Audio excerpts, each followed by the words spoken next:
Starfield gameplay has just been blown wide open at the Xbox showcase. Bethesda gave us an impressive 45-minute presentation on what the game is, revealing several new huge mechanics, details and more. And right now I'm going to give you all of the important details in a bite-sized fashion. There's some really cool stuff in here. So with that said, let's get stuck in and take a look. Drop a like below to help support me and get this video out there. Thank you. At its core, Starfield is an action role-playing game. You will embark on story quests, side quests, build ships, relationships, and travel to over 1,000 planets in the galaxy, discovering interesting creatures, characters, and enemies. The game also features dogfighting in space and base building. More on that in a bit. The character creation tool is said to be the best that Bethesda has ever put together, with many options to change how you look, including ethnicity, age, etc. They even scanned real faces and implemented them, so you can use those as baselines and then mix and match as you desire. You'll get to pick a background that has gameplay implications and 3 basic skills, and what you choose here has an impact on the gameplay, opening up new ways to complete missions based on who you talk to. You can also choose 3 optional traits with advantages and disadvantages acting as gameplay modifiers.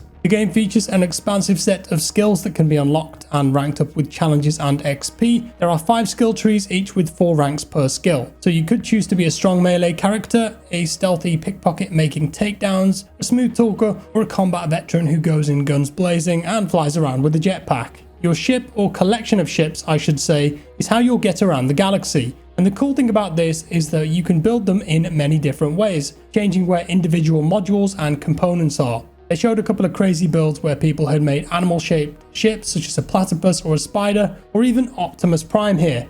Looking good. You can recruit crew for your ship too, whether that's cities that you discover randomly on a planet where you found someone who's deserted, and they can actually go onto your ship, look after it, help you in different ways, and of course you can converse with them too, and romance options are available. You can also install modules which improve the performance of the ship and for crafting materials and weapon parts. So your ship is almost another character in the game. When you go exploring and land on a planet that you've scanned, you can build outposts and bases almost anywhere. This looks surprisingly robust, allowing the player to create expansive bases with harvesters and modules for gameplay mechanics. It featured a top-down isometric view too, so you can build a bit easier from a broader perspective and then switch to first person when you want to get into the nitty-gritty and the decorating of things. We got an extensive look at combat this time too, and it looks tenfold better than what we saw last year. The first-person animations in particular and the weight and feel of the gunplay seem to be much improved based on the video. And talking of guns, Bethesda say that this is the most guns they've ever had in any of their games. We've got a wide range of pistols, shotguns, assault rifles, SMGs, snipers, grenade launchers, miniguns, rocket launchers, freeze grenades, frag grenades, all customizable with mods such as sights, grips, muzzles, explosive ammo, etc. If you want to be more stealthy, you can equip a suppressor if you'd like. Gravity and zero gravity also affects the combat too. Low gravity planets involve much more arena style combat where you're boosting around further with jetpacks, and interestingly, in zero gravity areas, firing guns will push you backwards because of the recoil.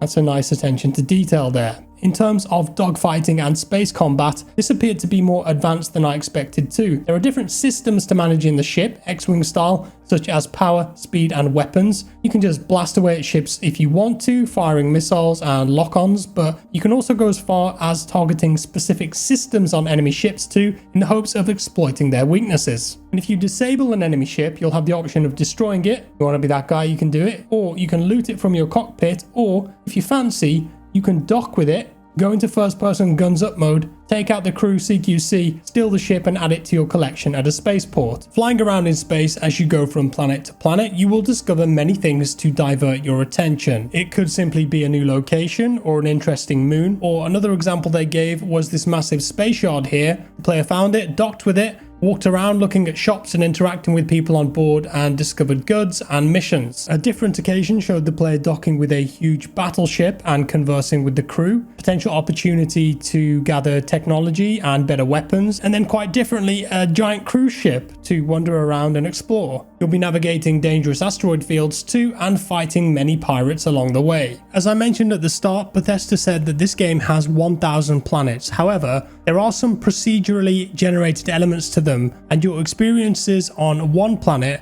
may be different to a friend who's playing the game in terms of how it looks, the location of things, the bad guys there, and the wildlife. From the language they used, it was a bit ambiguous in places, but I gathered that most of the planets in the game will be procedural, with some handcrafted elements and locations on each of them that are vital to the story of the game. And what will those handcrafted locations be like? Well, they showed a few of them with a ton of detail. The biggest focus in this presentation was on this place here called New Atlantis City, and this was the first human civilization built in space. This place had massive skyscrapers, art installations, museums, coffee shops, a ton of things to see and do by the looks of it. Full of interesting characters and quests for you to complete, or just leave as side quests, which you never end up doing. It's also home to the Constellation, who are a group that seem to be pivotal to the story, intent on finding answers to humanity's biggest questions. Who are we? Why are we here? That kind of thing, I'd guess. And some of these guys will end up in your crew.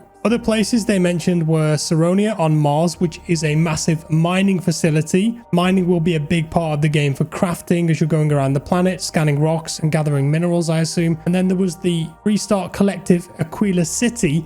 This had a very Fallout New Vegas vibe with cowboy looking people and old western stuff going on. Might be some fun quests there. Maybe you could become the sheriff, that'd be cool. Neon was another place in stark contrast with that, with vibrant lights, kind of looked a bit cyberpunky, and this is a pleasure city where anything goes, so you'll most likely be embarking on many seedy and dirty missions here. Get yourself a bad reputation perhaps. There are also many factions in the game too, which you can choose to join or take down depending on your proclivities for your character. And you'll navigate to all of these planets with fast travel if you want to via the star map, by the way. And before you ask, yes, sadly, landing and taking off on planets is still a cutscene to hide loading. Unfortunately, you can't go from space to planet and vice versa in real time like in games such as Star Citizen or No Man's Sky. Some other tidbits here, Bethesda say that this game uses a next generation lighting model with global illumination and an all new animation system for first and third person actions. The way that the biomes and weather look on any given planet is affected by the distance of the planet from the sun. You might recognize an adoring fan from Elder Scrolls Oblivion,